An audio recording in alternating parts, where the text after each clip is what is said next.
8.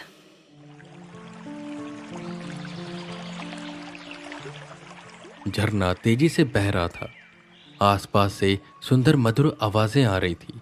सूरज की किरणें जमीन पर गिर तो रही थी, पर ना जाने क्यों वो इतनी तीखी नहीं थी जितनी शहरों में होती है। आर्यन वहीं बैठा बस झरने की ओर देख रहा था। तभी प्रिया और स्मिति खाना लेकर बाहर आती है और गुरुजी वहीं साधना में बैठे हुए थे।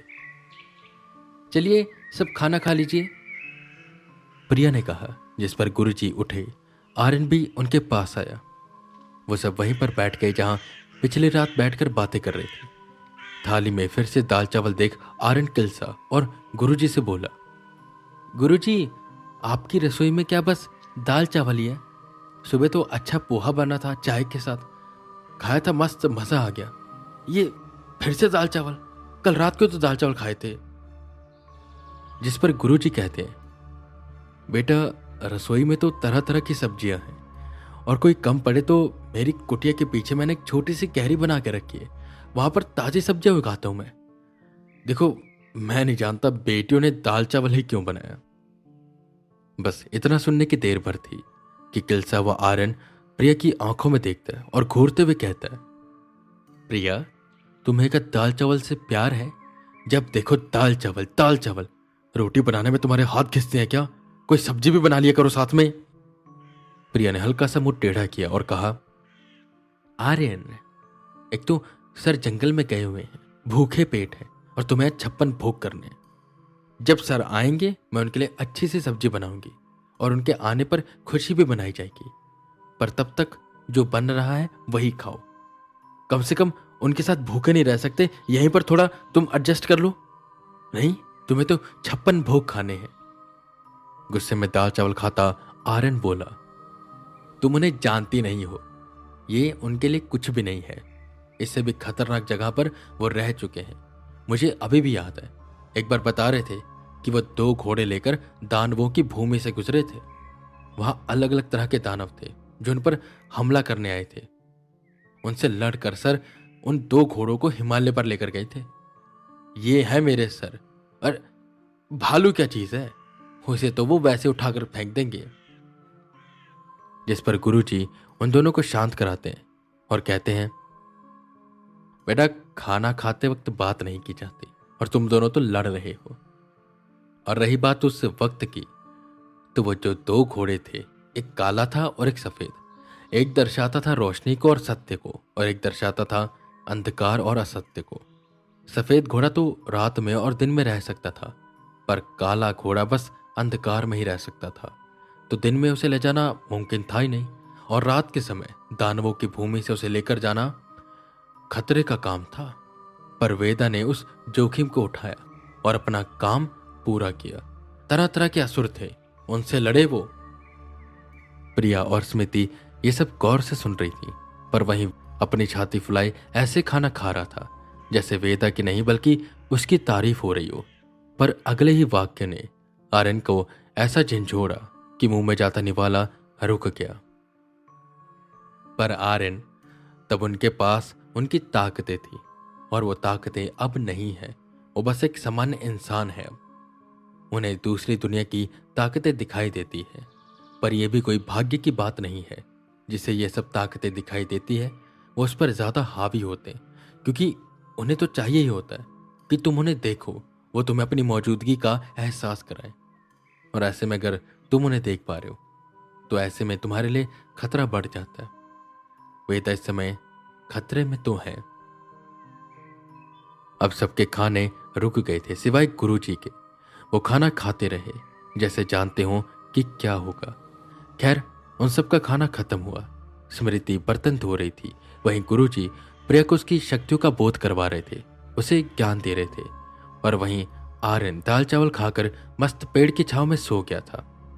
ये सब करते करते शाम हो गई। वहीं वेद अपनी तपस्या में पूरे लीन हुए पड़े थे कि तभी उन्हें लगा कि कोई उनकी तरफ आ रहा है। भारी कदम उनकी तरफ बढ़ रहे हैं और भारी सांसें भी। गुरुजी बहते झरने की तरफ देख रहे थे। अब तक रात हो चुकी थी, चांद भी आज पूरा था, और कहीं ना कहीं गुरुजी को वेदा की चिंता सताने लगी। स्मृति गुरुजी के पास आई और बोली, आप भले ही सब जानते हैं, पर फिर भी चिंता है आपको। ऐसा क्यों?